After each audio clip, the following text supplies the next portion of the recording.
प्रस्तुत है कार्यक्रम विद्यार्थियों के लिए। इस कार्यक्रम में आप सुनेंगे टीकाकरण और हमारा स्वास्थ्य।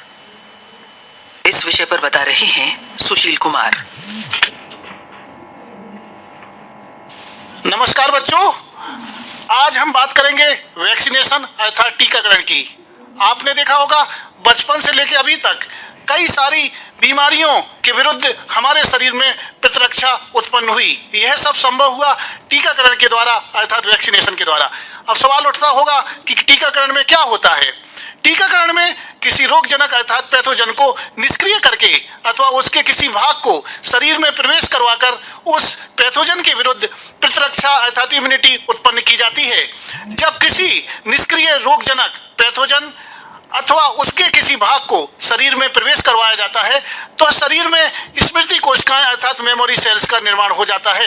यह स्मृति कोशिकाएं उस रोगजनक पैथोजन से दोबारा संक्रमण होने पर अत्यधिक संख्या में वृद्धि करके उस रोगजनक अर्थात पैथोजन के विरुद्ध विशेष प्रकार की प्रोटीन, जिन्हें हम एंटीबॉडी कहते हैं, का निर्माण होता है और वह प्रोटीन रोगजनक अर्थात पैथोजन को नष्ट करवाकर हमारे शरीर की सुरक्षा करते हैं। बच्चों, वैक्सीनेशन का इतिहास बहुत पुराना है। सर्वप्रथम एडवर्ड जेनर ने काउपॉक्स यानी चेचक के विरुद्ध टीके का आविष्कार किया था। उनको टीकाकरण का जनक अर्थात फादर ऑफ वैक्सीनेशन तथा प्रतिरक्षा विज्ञान का जनक अर्थात फादर ऑफ इम्यूनोलॉजी भी कहा जाता है। बच्चों, वर्ष 1749 में इंग्लैंड में जन्मे एडवर्ड जेनर मेडिकल के इतिहास में सर्वाधिक प्रसिद्ध फिजिशियनों में से एक हैं। जेनर ने वास्तव में एक अवधारणा का परीक्षण किया कि क्या काउपॉक्स का संक्रमण किसी व्यक्ति को चेचक के संक्रमण से बचा सकता है। जेनर के समय से लेकर अब तक के जितने भी टीके बनाए गए हैं वह सब उन्हीं खोजों का परिणाम है। काउपॉक्स एक असामान्य बीमारी है जो कैटल्स अर्थात हमारे पशुओं मवेशियों में होती है और यह प्रायः हल्की होती है अर्थात इसमें गंभीर स्थिति उत्पन्न नहीं हो पाती। जो यह बीमारी के दौरान गाय के स्तन पर घाव हो जाते हैं और कई बार यह गाय के स्तन पर हुए घावों के जरिए मनुष्यों में भी फैल सकती है। इसके विपरीत चेचक मनुष्यों के लिए एक जानलेवा बीमारी थी। चेचक से संक्रमित लगभग 30% के आसपास मौतें हुई थी और इससे बचने वाले लोगों के चेहरे पर और बीमारी से प्रभावित भिन्न भिन्न उनके शरीर पर चेहरे पर लक्षण देखने को मिलते थे जो प्रायः गड्ढों के निशान के रूप में होते थे। जेनर ने देखा कि जो जेनर के समय में जो कामगार होते थे, जो डेयरी में काम करते थे, उनकी एक अवधारणा थी, एक वो मानते थे कि जिनको एक बार काउपॉक्स का संक्रमण हो जाता था तो उन्हें चेचक से सुरक्षा मिल जाती थी। जेनर ने इस अवधारणा की व्यवस्थित जांच करने का फैसला किया। जेनर ने बच्चों काउपॉक्स के घाव से कुछ पदार्थ लेकर अपने माली के 8 वर्षीय बेटे जेम्स फिप्स के हाथ की त्वचा के अंदर इंजेक्ट किया। फिप्स को कई दिनों तक कमजोरी महसूस हुई लेकिन बाद में पूरी तरह से वो ठीक हो गए। कुछ समय बाद जेनर ने चेचक से प्रभावित एक व्यक्ति के घाव से कुछ पदार्थ लेकर फिप्स की त्वचा में डाल दिया ताकि वो चेचक से संक्रमित हो जाए।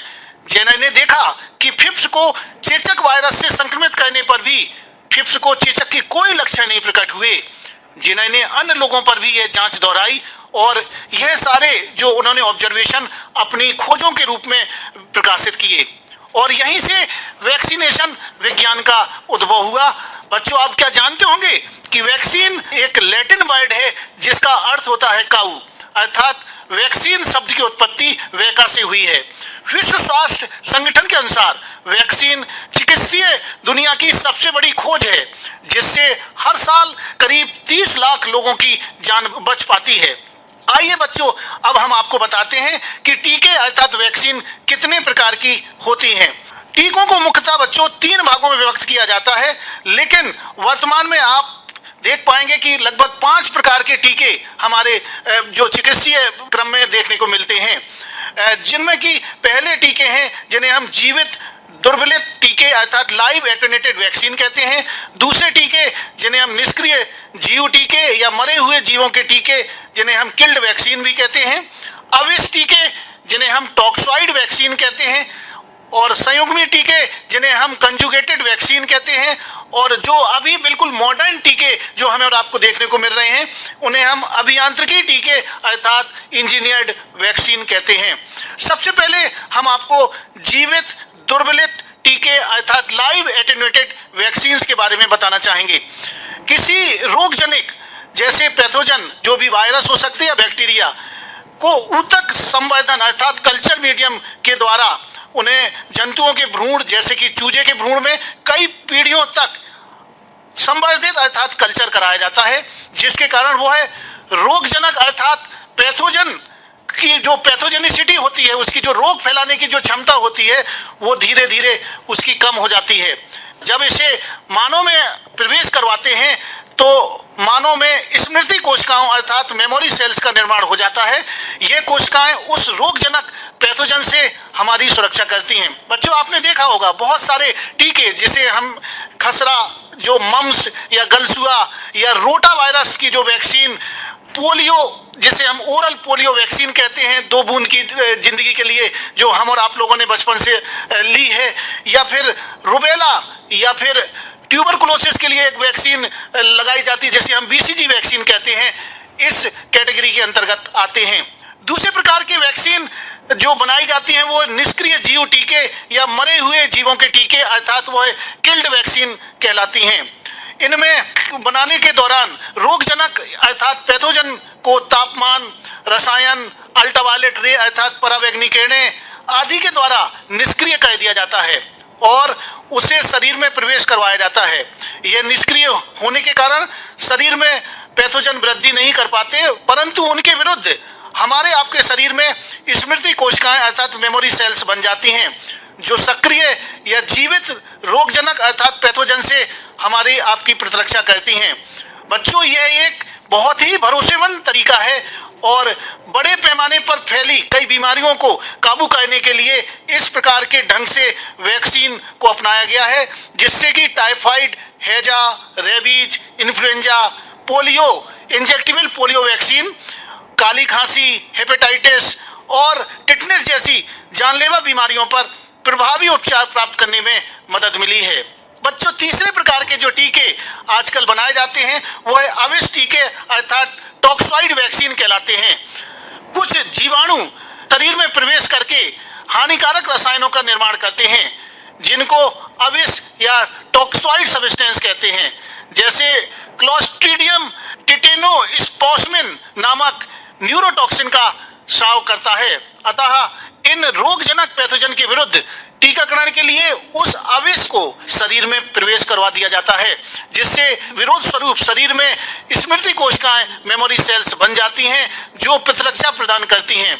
इस कैटेगरी के अंतर्गत डिप्थीरिया जिसे हम गलघोंटू भी कहते हैं, टिटनेस जिसे हम लॉकजा डिजीज कहते हैं जैसी बीमारियों पर विजय पाने में मदद मिली है। इसके अलावा अगले प्रकार के टीके जिन्हें हम संयुग्मी टीके कहते हैं, कंजुगेटेड वैक्सीन, इस प्रकार के टीकों में अलग अलग रोगजनकों के आवरण को एक साथ मिलाकर शरीर में प्रवेश करवाकर उनके विरुद्ध प्रतिरक्षा प्रदान की जाती है। इसलिए किया जाता है कि यदि कोई रोगजनक के विरुद्ध प्रतिरक्षा तंत्र दुर्बल प्रतिक्रिया दर्शाता है तो उसको प्रबल प्रतिक्रिया दर्शाने वाले पैथोजन के साथ जोड़कर शरीर में प्रवेश करवाया जाता है। इस कैटेगरी के अंतर्गत निमोनिया तथा मेनिंजाइटिस का टीका बहुत ही लोकप्रिय ढंग से बनाया गया है। इसके अलावा कुकुर खांसी जिसमें कि डिप्टीरिया, पर्टुसिस और टिटनेस के अंतर्गत जो वैक्सीन दी जाती है, या न्यूमोकोकल मेनिंजीकोकल वैक्सीन भी संयुग्मी टीके के उदाहरण हैं।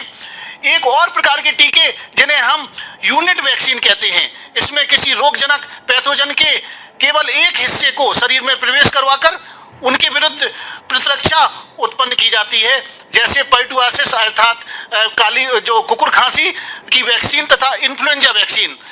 इसके अलावा जो आज के दौर में जो आधुनिक विज्ञान के द्वारा जो बहुत पॉपुलर टीके हैं उनके अंतर्गत कुछ अभियांत्रिकी टीके या इंजीनियर्ड वैक्सीन होती हैं। यह पुनर्योजन तकनीक जिन्हें हम रिकॉम्बिनेंट डीएनए टेक्नोलॉजी या जेनेटिक इंजीनियरिंग कहते हैं के द्वारा किसी रोगजनक के एंटीजन को ईस्ट या जीवाणु में प्रवेश करवाकर उनके विरुद्ध टीके का निर्माण किया जाता है, जैसे हेपेटाइटिस बी वैक्सीन इसका उदाहरण है।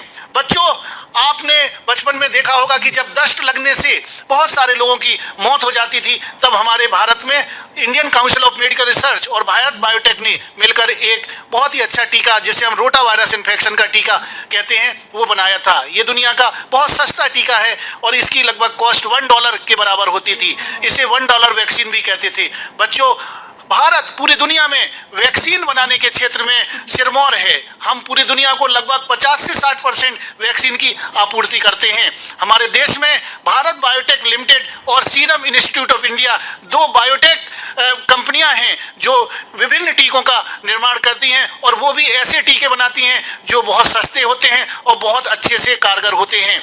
बच्चों, बहुत सारी बीमारियां हैं, इनसे लड़ने में टीके ही एकमात्र विकल्प होता है। चाहे वो कोरोना हो सकता है, चाहे वो डिप्थीरिया हो सकता है, चाहे वो पर्टुआसिस हो सकता है, चाहे वो टेटनस हो सकता है।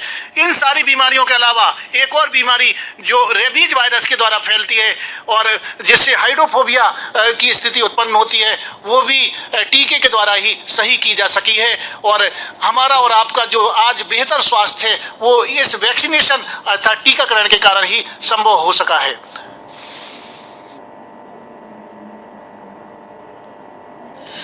टीकाकरण और हमारा स्वास्थ्य, इस विषय पर बता रहे थे सुशील कुमार। इसी के साथ ही आज का विद्यार्थियों के लिए कार्यक्रम अब समाप्त होता है।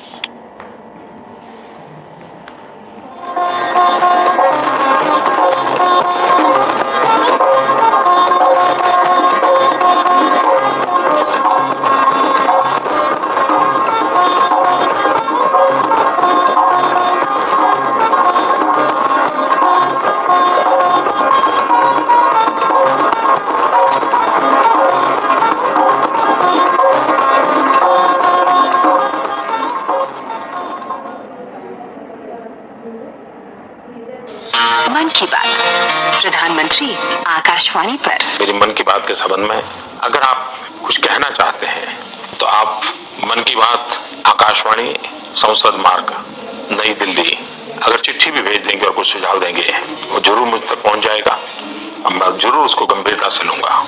यदि आप माननीय प्रधानमंत्री को मन की बात के लिए कोई सुझाव देना चाहते हैं तो पता नोट करें।